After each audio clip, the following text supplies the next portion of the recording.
आपको entropy change during a process.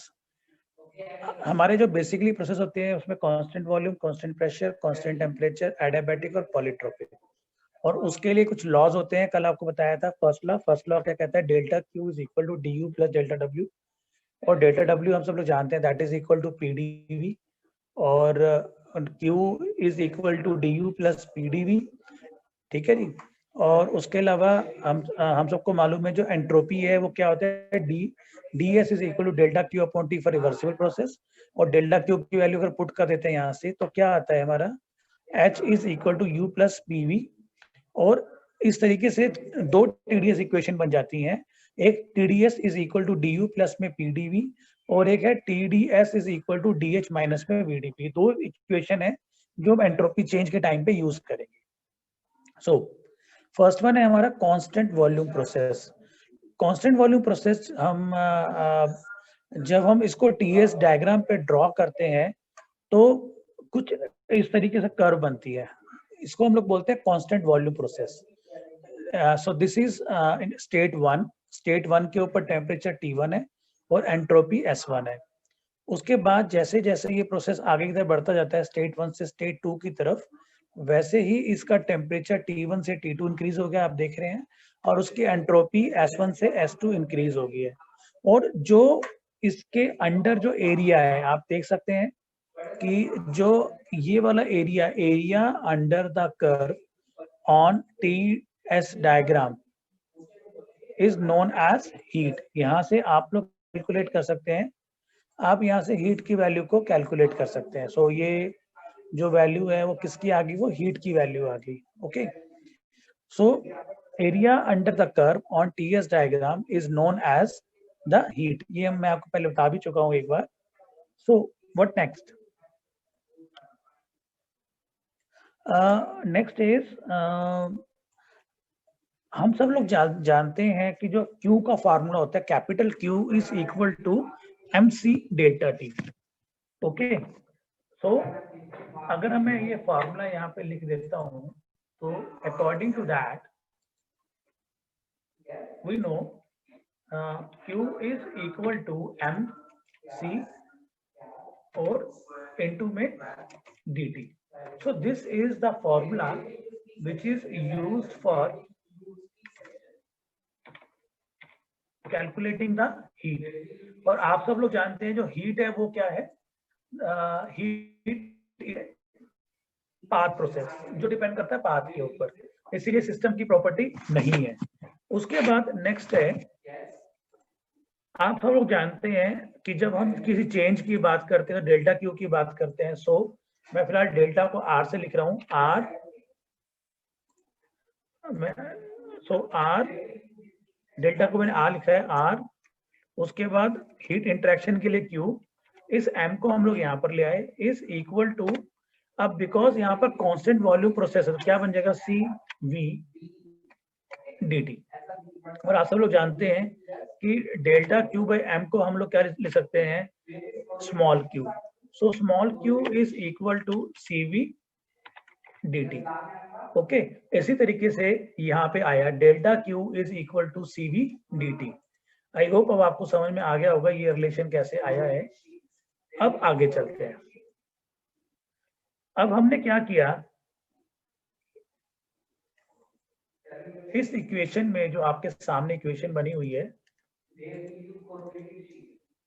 इस equation में हमने दोनों तरफ क्या किया, टेम्परेचर से डिवाइड कर दिया। सो अगर आप इस इक्वेशन को दोनों तरफ टेम्परेचर से डिवाइड कर दें, फॉर एग्जांपल हमने क्या किया, यहाँ भी हमने इसको टेम्परेचर से डिवाइड कर दिया और इस तरफ भी हमने क्या किया, इसको टेम्परेचर से डिवाइड कर दिया, दिस वे। अब डेल्टा Q बाई T क्या होता है, delta Q by T is entropy for reversible process. So we can write it as it's ds is equal to delta Q by T is equal to CV dt upon T।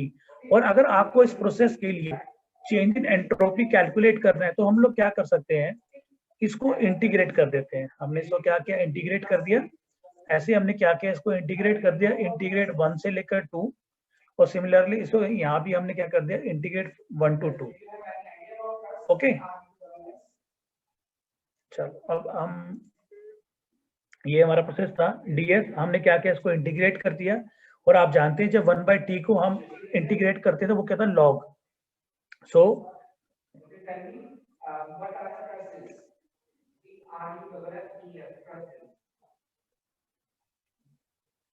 Basically जो यहाँ पर dt/t है, जब आप इसको integrate कर देंगे तो हमारे पास क्या वैल्यू आएगी, log t, और उसके बाद जो ये इसकी लिमिट्स, और जो लिमिट्स हैं वो क्या है, 1 से लेके 2, तो यहाँ पर नीचे 1 आएगा और ऊपर 2 आएगा। जब आप इसको इंटीग्रेट को सॉल्व करेंगे, cv log e t2 minus cv log t2 minus cv log t1, जब हमने इसको इसके अंदर वैल्यू इसकी जो हमने लिमिट्स पुट कर दी, तो एक बार इसकी वैल्यू t2 पुट करेंगे, एक बार इसकी वैल्यू t1 पुट करेंगे, वो upper limit minus lower limit, तो cv log t2 minus cv log t1, cv common आ गया, और log m minus log n is log m/n, वहां से क्या आएगा, cv log e t2/t1, ये रिलेशन आ गया। इसके लिए फॉर कांस्टेंट वॉल्यूम प्रोसेस अगर आपको एंट्रोपी का रिलेशन कैलकुलेट करना है, so this is the relation for change in entropy process for a constant volume process, but normally जब एग्जाम में क्वेश्चन आते हैं तो कांस्टेंट वॉल्यूम कांस्टेंट प्रेशर के लिए डेरिवेशन नहीं आती, आपको ये याद होना चाहिए, बट समटाइम क्या आपको याद नहीं रहता, तो हम उस केस में हम लोग क्या कर सकते हैं, हम ड्राइव करके सब कैलकुलेट भी कर सकते हैं। अब आप सब लोग जानते हैं, मैंने आपको पहले बताया भी है कि अगर हम परफेक्ट गैस इक्वेशन अप्लाई कर दें, P1 V1 is equal to mRT1, ये हमने परफेक्ट गैस इक्वेशन अप्लाई कर दी स्टेट 1 के ऊपर। अगर स्टेट 2 पे करते हैं तो क्या बनेगा, P2 V2 is equal to mRT2, और अगर आप इक्वेशन 1 को इक्वेशन 2 से अगर आप डिवाइड कर देते हैं तो कांस्टेंट वॉल्यूम में V1 से V1 कट गया, M से M कट गया, R से R कट गया, so P1 upon P2 is equal to T1 upon T2। इस तो हम यहाँ पर जो ये वैल्यू है, इस वैल्यू को क्या कर सकते हैं, हम इस वैल्यू से चेंज कर सकते हैं, T2 बाय जो T1 की वैल्यू है that will be equal to P2 by P1। तो जो उसके बाद जो रिलेशन आएगा वो क्या आता है, CV log E P2 by P1। So इस तरीके से आप लोग क्या कर सकते हैं, ये रिलेशन कैलकुलेट कर सकते हैं। नॉर्मल न्यूमेरिकल्स में ही हमें इसकी जरूरत पड़ती है, बट और हमें फॉर्मूला याद होना चाहिए।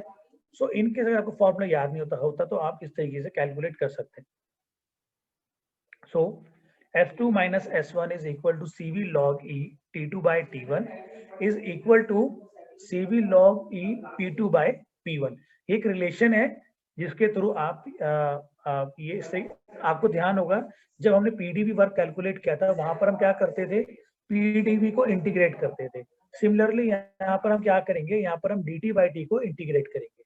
तो ये रिलेशन है, ये आप लोग याद कर लें इसको, या तो और साथ साथ कैसे ड्राइव करते हैं ये भी आपको आना चाहिए। तो this is about constant volume process. Now next one is and next important one is constant pressure process.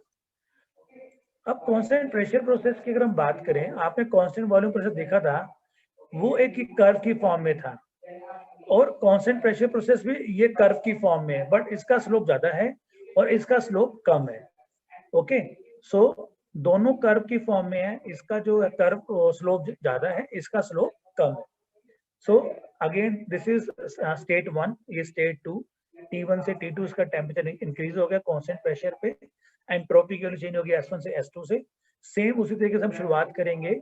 आपको जब मैंने आपको बताया था delta Q is equal to CVDT, because वहां पर कांस्टेंट वॉल्यूम प्रोसेस था, और यहाँ पर क्या है, प्रोसेस कांस्टेंट प्रेशर प्रोसेस है, तो ये होगा delta Q is equal to CPDT। Similarly दोनों तरफ टेम्परेचर से डिवाइड कर दिया, ये वैल्यू DS की होगी, CPDT आ गया। इसका जो हमने पहले क्वेश्चन सॉल्व किया था, जो पहले हमने कैलकुलेशन की थी, और इस कैलकुलेशन में सिर्फ क्या फर्क है, अगर आप ध्यान से देखो तो यहाँ पर जो रिलेशन है S2 minus S1 is equal to CP log E T2 by T1, जबकि ऑन द सेम साइड जब हमने इससे पहले वाला जो एक्सप्रेशन सॉल्व किया था उसमें सेम रिलेशन था CV log E T2 by T1, तो याद करना आसान है, CP log E T2 by T1 और कांस्टेंट वॉल्यूम के लिए CV log E T2 by T1। और सिमिलरली जहां पर कांस्टेंट प्रेशर है वहां पर वॉल्यूम की वैल्यू आएगी, और जहां कांस्टेंट वॉल्यूम है वहां पे प्रेशर की वैल्यू आ सकती है।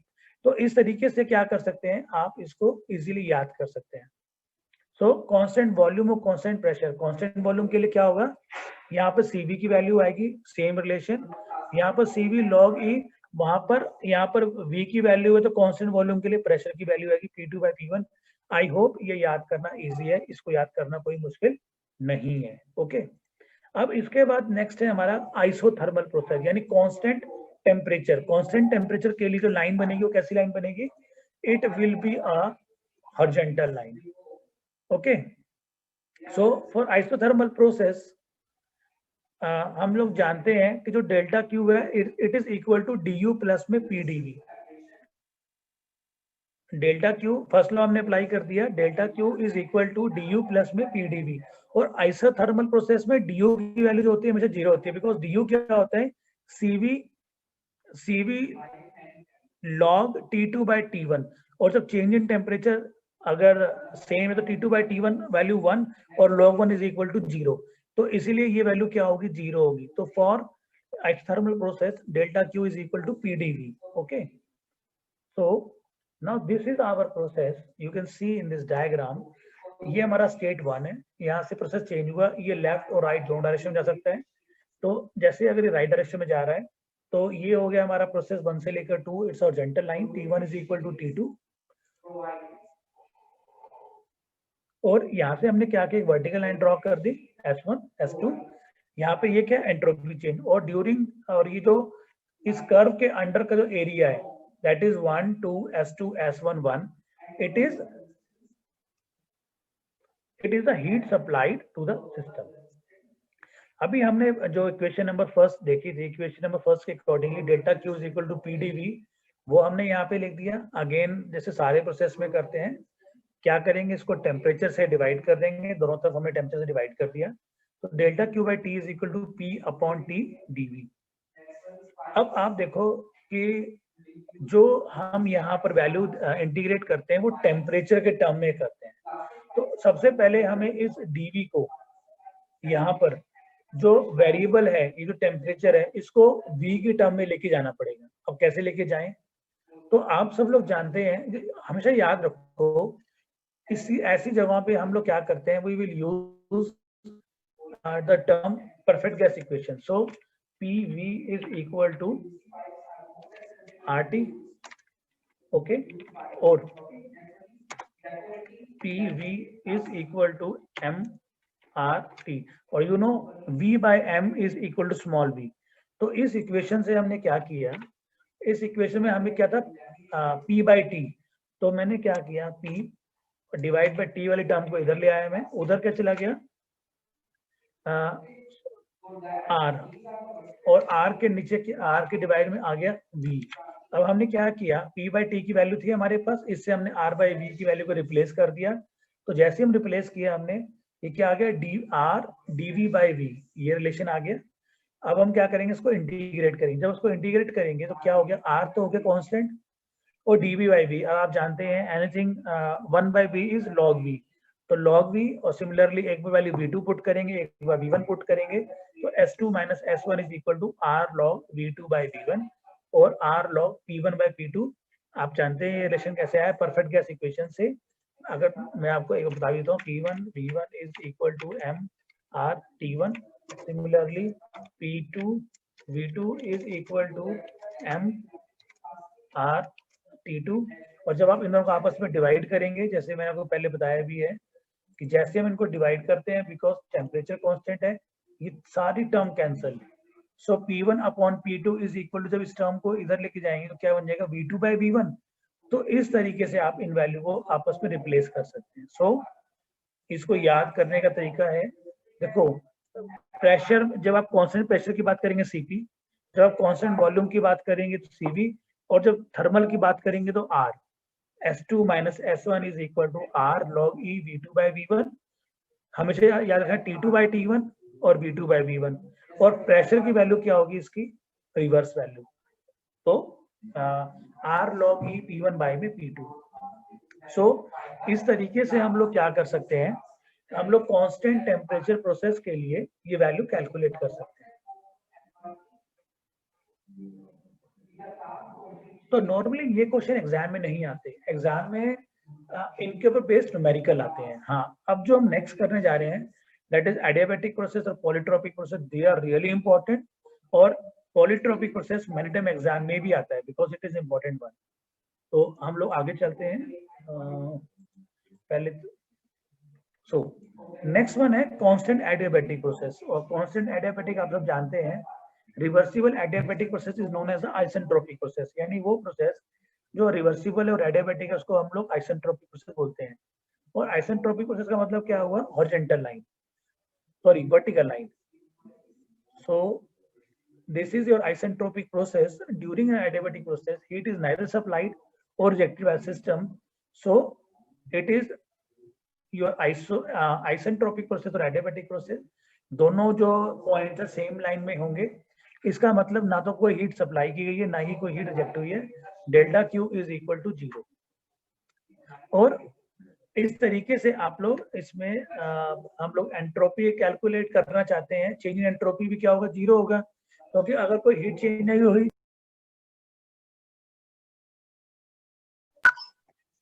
ओके। नेक्स्ट है हमारा पॉलीट्रोपिक प्रोसेस। ये वेरी इंपॉर्टेंट है और ये मैनी टाइम एग्जाम में 10 मार्क्स का नहीं तो 5 मार्क्स का क्वेश्चन आता ही आता है। तो नाउ नेक्स्ट है पॉलीट्रोपिक प्रोसेस।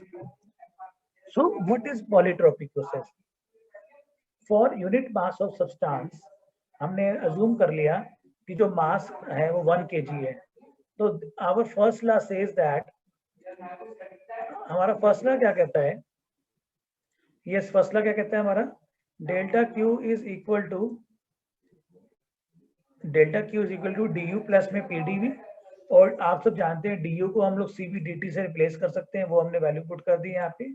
तो delta Q is equal to C V D T plus में पी डी वी। अब हमने क्या किया, दोनों तरफ टेम्परेचर से डिवाइड कर दिया। देखो यहाँ भी हमने दोनों तरफ इसको टेम्परेचर से डिवाइड कर दिया, और जैसे आप इसको टेम्परेचर से डिवाइड करेंगे तो डेल्टा क्यू बाई टी की वैल्यू तो हम सब जानते हैं वो क्या होती है, डीएस की वैल्यू होती है।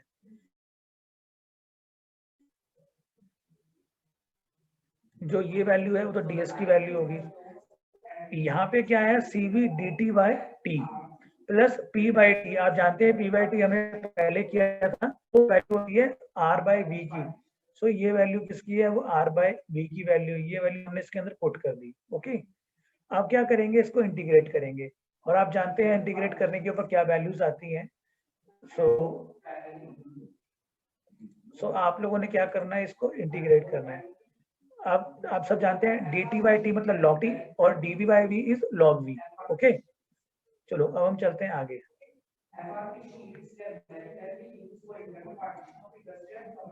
सो D S is equal to D V D T log T two by T one plus R log E V two by V one.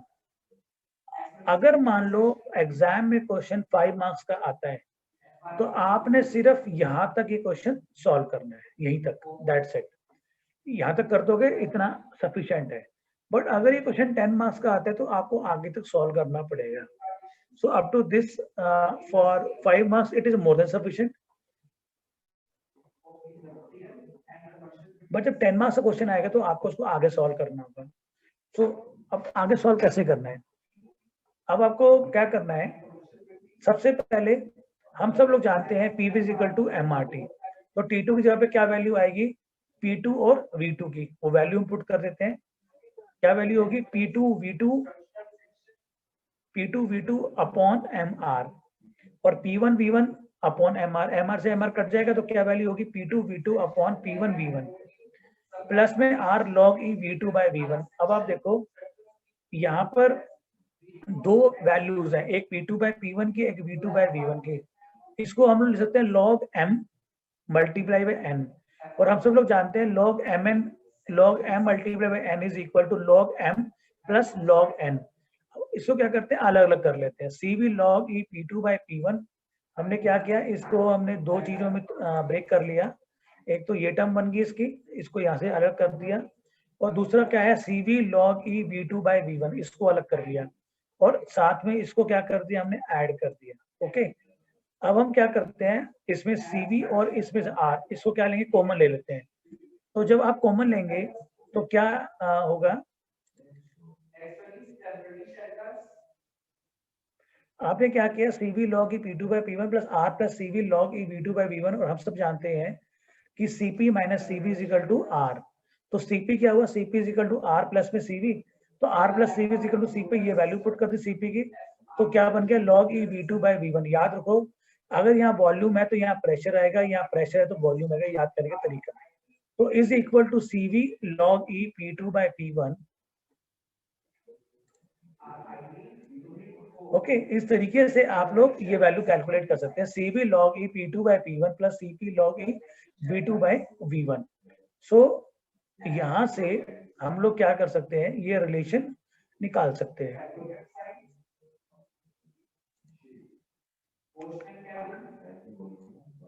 सो ये रिलेशन आ गया हमारे पास, ये वाला। ओके, सो ऐसे आप लोग क्या कर सकते हैं, जहां पर हमने P1 V1 की वैल्यू तो वहां पर पुट करी थी, तो सिमिलरली हम लोग क्या कर सकते हैं, यहाँ पर भी हम लोग इस वैल्यू को पुट कर सकते हैं। जैसे कि इस इक्वेशन में हमने क्या किया था, एक बार हमने T2 और T1 की वैल्यू पुट की थी, अगर हम सिमिलरली V2 और V1 की वैल्यू भी पुट कर सकते हैं, और जो V2 और V1 की जो वैल्यू आएगी वो क्या होगा, देखो S2 minus S1 is equal to CV log E T2 by T1, ये वैल्यू को हमने एज इट इज रख लिया। सो ये जो वैल्यू है हमारी, ये एज इट इज ये वैल्यू होगी, और प्लस में अब जो हमारे पास वैल्यू थी V2 by V1 की, तो V2 by V1 की वैल्यू मैं आपको करके दिखाता हूँ कैसे हमने वही वैल्यू को रिप्लेस किया। देखो, we know P1 V1 is equal to MR, जो भी कुछ हमने कैलकुलेट करना है वो इसी से कैलकुलेट करना है, P2 V2 is equal to MR T2। अब क्या करते हैं, इसको डिवाइड कर देते हैं आपस में, तो ये वैल्यू कट गई दोनों। आपको किसकी वैल्यू चाहिए, हमें वैल्यू चाहिए किसकी, V2 by V1 की। तो V2 by V1 की वैल्यू कैसे आएगी, इस V1 by V2 को तो हम लोग ले गए यहाँ पर। सो मैंने क्या किया, इस V2 by V1 को हम लोग यहाँ पे ले गए, और T2 की वैल्यू को हम लोग यहाँ पर ले आए। तो क्या वैल्यू बनेगी यहाँ पर, यहाँ जो वैल्यू बनती है वो बनती है P1 divide by P2 star, जो वैल्यू वहां से आएगी वो क्या बनेगी, T2 by T2 divide by T1, that will be further equal to V2 divide by V1। और ये V2 बाय V1 की वैल्यू हम लोग यहाँ पर इस जगह पुट कर देते हैं। तो क्या वैल्यू आई, P1 बाय P2 मल्टीप्लाई में T2 by T1। Now again क्या बन गया, log E mn, that is log m plus log n। हम क्या करेंगे, यहाँ से इसको ये अलग अलग वैल्यू जाएंगी, R log E T2 by T1 plus R log E P1 by P2। Similarly इनको ऐड कर देंगे पिछली बार की तरह, तो क्या बन जाएगा, CP log E T2 by T1 plus R log E P1 by P2। तो ये एक सेकंड रिलेशन था। अगर आप दोनों रिलेशंस को आपस में अगर हम लोग कंपेयर करें, ये देखो, ये इस रिलेशन में क्या था, देखो CV log E P2 by P1 plus CP log E V2 by V1, यहाँ पे क्या होगा, CP log T2 by P1, CV log E T2 by T1 plus R log P1 by P2। अब अगर आपने इसे ध्यान दी हो, यहाँ पे R की वैल्यू नहीं थी तो टेम्परेचर की वैल्यू भी नहीं थी, यहाँ पे R की वैल्यू आई तो टेम्परेचर की वैल्यू भी आ गई। यहाँ पे देखो CP log E T2 by T1 plus R log E P1 by P2। इस तरीके से हम लोग ये रिलेशन कैलकुलेट कर सकते हैं। एंड थर्ड वन इज जो न्यूमेरिकल में हमें कई बार ये यूज करना पड़ता है, ये जो डेरिवेशन है इसकी, ds is equal to delta Q upon T, ds is equal to delta Q upon T। So अब डेल्टा क्यू अपॉन टी की वैल्यू से ये एक रिलेशन जो है वो एक रिलेशन होता है डेल्टा क्यू और डेल्टा डब्ल्यू के बीच में, और वो रिलेशन होता है gamma minus N upon gamma minus 1 into में डेल्टा डब्ल्यू। एक रिलेशन है जो आपको याद रखना है, that is gamma minus N delta Q divide by gamma minus 1 divide by temperature. So ये एक रिलेशन है जिसको आप जरूर याद कर लो, ये रिलेशन है, that is delta Q by T. तो डेल्टा क्यू की वैल्यू बेसिकली क्या है, gamma minus N upon gamma minus 1 into में डेल्टा क्यू। ये वैल्यू है डेल्टा क्यू की। मैं दोबारा बता रहा हूँ आपको, gamma minus N upon gamma minus 1 into में डेल्टा डब्ल्यू। अब हमने क्या किया, डेल्टा की डब्ल्यू की वैल्यू पुट कर दी, डेल्टा डब्ल्यू की वैल्यू कैसे पीडीवी, वो वैल्यू हमने पुट कर दी इसके अंदर। तो gamma minus N upon gamma minus 1, PT का आपको जानते ही है आर अपॉन बी होता है, तो हमने वैल्यू पुट कर दी आर डीबी अपॉन बी। ये सारी वैल्यू क्या है, ये कांस्टेंट है, इसको बाहर ले लिया, लॉग v2 बाय v1 की वैल्यू आ गई।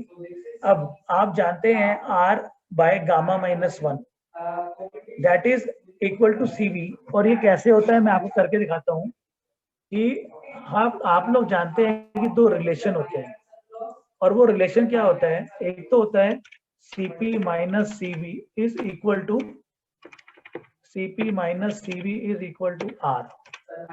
दूसरा रिलेशन क्या होता है, cp divide by cv is equal to r। आगे गामा जब मैं r लिख रहा हूँ फिलहाल, ये गामा है।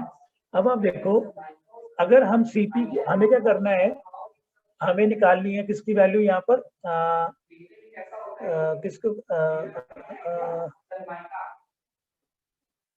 yes, we have to put the value of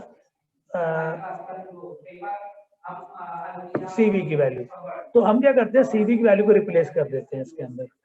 तो जो वैल्यू आएगी CP की वैल्यू क्या होगी, यहाँ से RCV। तो हमने gamma CV minus CV is equal to R। अगर आप CV कॉमन ले लो यहाँ से, तो ब्रैकेट में क्या आएगा, gamma minus 1 is equal to R। और यहाँ से क्या आया, CV is equal to so CV is equal to R divide by gamma minus 1। ठीक है, ये रिलेशन आ गया कि R by gamma minus 1 is equal to CV। हमने क्या किया, इसकी वैल्यू को रिप्लेस कर दिया। यहाँ पर क्या वैल्यू थी कि R divide by gamma minus 1, ये वाली value, it is equal to CV। तो gamma minus n CV log e v2 by v1। Okay, तो इस रिलेशन को आप न्यूमेरिकल सॉल्व करने के लिए यूज कर सकते हैं। और ये मैनी टाइम सिंपल सा जो डेरिवेशन है, इसको हम लोग यूज कर सकते हैं इसको सॉल्व करने के लिए, न्यूमेरिकल्स को सॉल्व करने के लिए। सो दिस इज इंपॉर्टेंट एक्सप्रेशन। उसके बाद नेक्स्ट है हमारा, अगर हम CV की वैल्यू को अंदर ले आए, तो गामा CV क्या था, CP minus n CV log e v2 by v1, ये भी यहीं से निकाला हुआ है। ये एक्सप्रेशन नॉर्मली आपको वॉल्यूम रेशियो और एन की वैल्यू गिवन हो, तो वहां से डायरेक्टली आप चेंज इन एंट्रोपी को कैलकुलेट कर सकते हैं। उसके बाद आप सब जानते हैं, मैंने रिलेशन क्लास में लिखवाया था, T2 by T1 is equal to P2 by P1 की power gamma minus 1 upon gamma is equal to V1 by V2 की पावर गामा माइनस 1। और यहाँ से एक और रिलेशन आता है पॉलीट्रोपिक प्रोसेस के लिए, ये भी मैं आपको करके दिखाता हूँ। ये रिलेशन कैसे आया, सिंपल है, आप सब लोग जानते हैं क्या कि P1 V1 और इसकी power gamma n is equal to constant. Similarly P2 V2 और इसकी power n is equal to constant. अब आप क्या करेंगे, जब इसको आपस में हम लोग डिवाइड करते हैं, हमने इसको इस तरीके से डिवाइड कर दिया, ये वैल्यू कैंसिल होगी। तो उसके बाद हमारे पास क्या चाहिए, हमें V2 बाय V1। तो मैं क्या करता हूँ, V2 बाय V1 इस वाली टर्म को तो मैं लेता हूँ इस साइड। ओके, तो हम इसको ऐसे ही करते हैं, इसको यहाँ ले जाते हैं, तो क्या वैल्यू आएगी हमारे सामने जो वैल्यू आएगी वो आएगी P1 divide by P2 is equal to V2 divide by V1, और इस पूरे की पावर जो है वो क्या है n। और जब आप n को दूसरी साइड लेके जाएंगे तो क्या बनेगा, V2 divide by V1 is equal to P1 divide by P2, और इस पूरे की पावर जो है वो है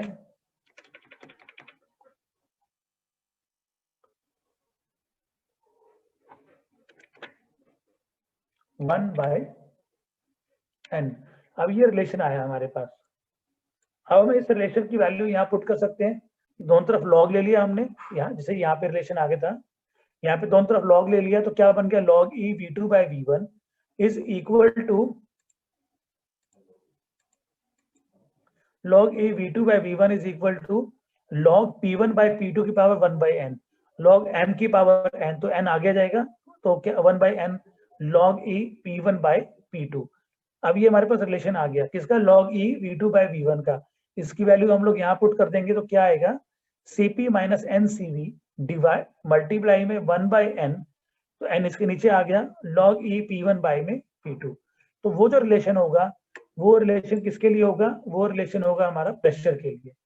सो इस तरीके से आप ये वैल्यू कैलकुलेट कर सकते हैं, और ये जो आपके पास वैल्यू आएगी, जो रिलेशन आएगा, वो आपको यहाँ तक 10 मार्क्स से क्वेश्चन में एग्जाम में करना होगा।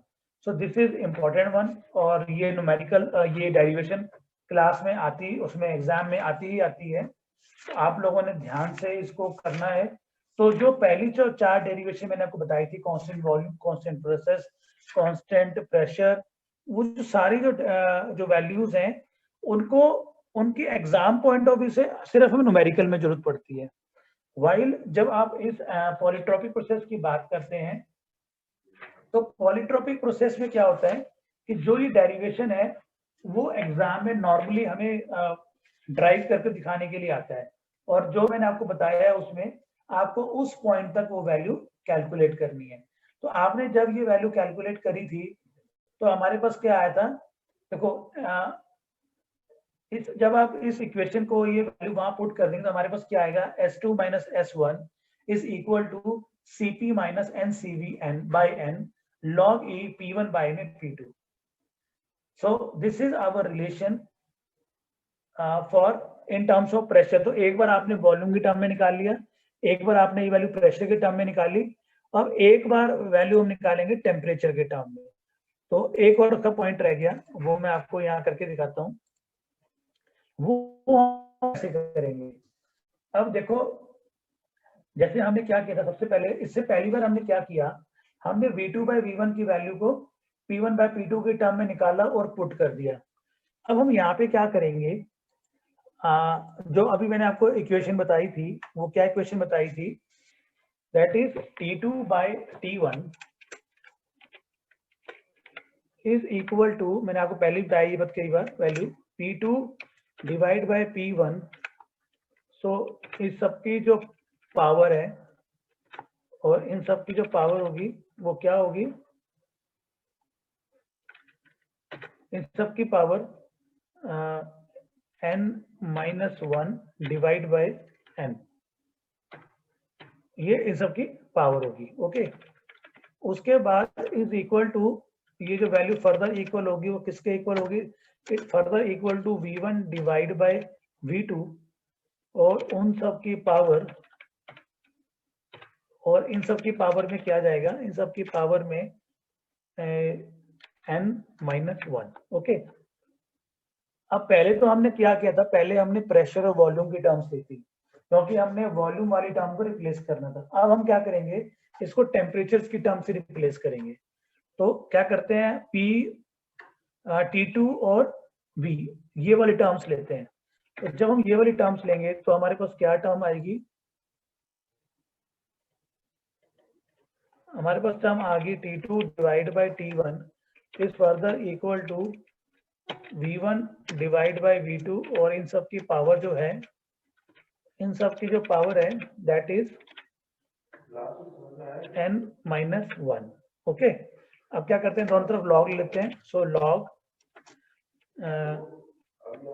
T2 डिवाइड बाय T1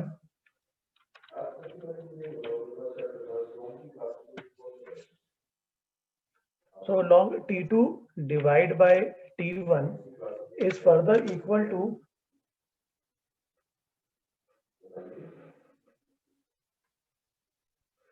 एक काम कर सकते हैं हम लोग चाहें तो उसको प्रेशर, क्योंकि हमारे पास प्रेशर की तो ऑलरेडी निकाल रखी है हमने, हम इसको प्रेशर की टर्म में ले लेते हैं।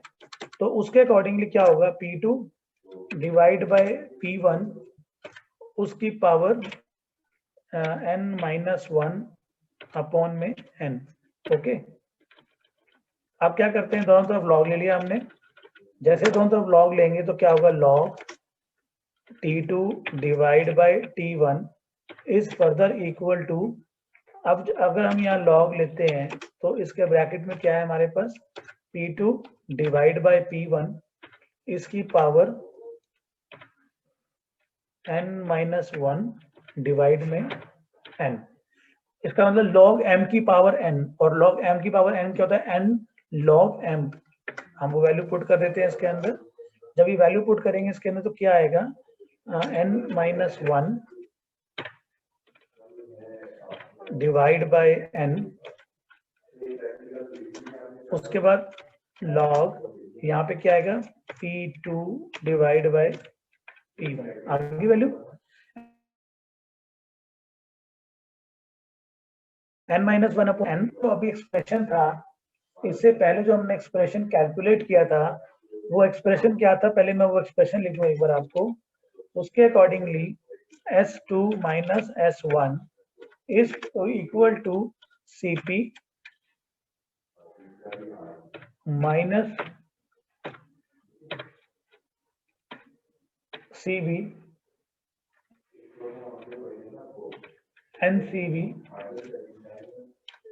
ठीक है, ब्रैकेट क्लोज, डिवाइड में क्या था इसके n,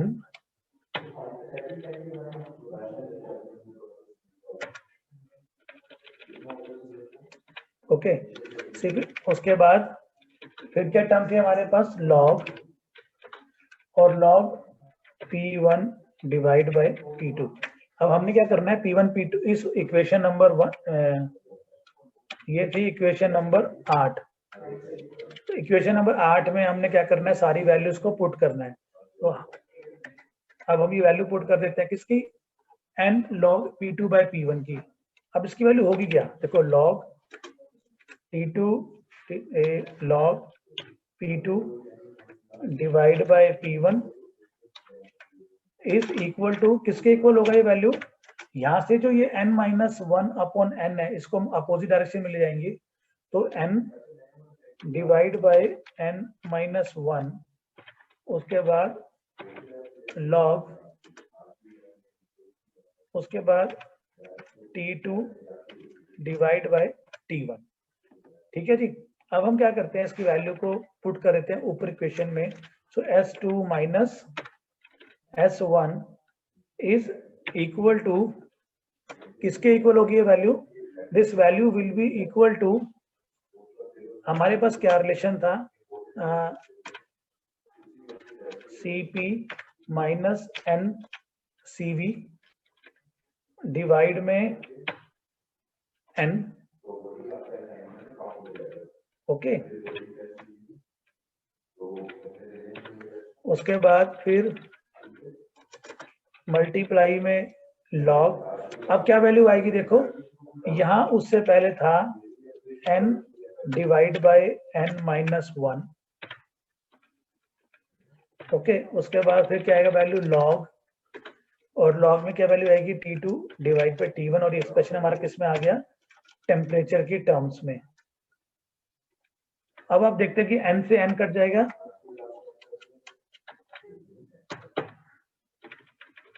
जो हमारा फाइनल एक्सप्रेशन आएगा वो क्या आएगा, S2 माइनस में S1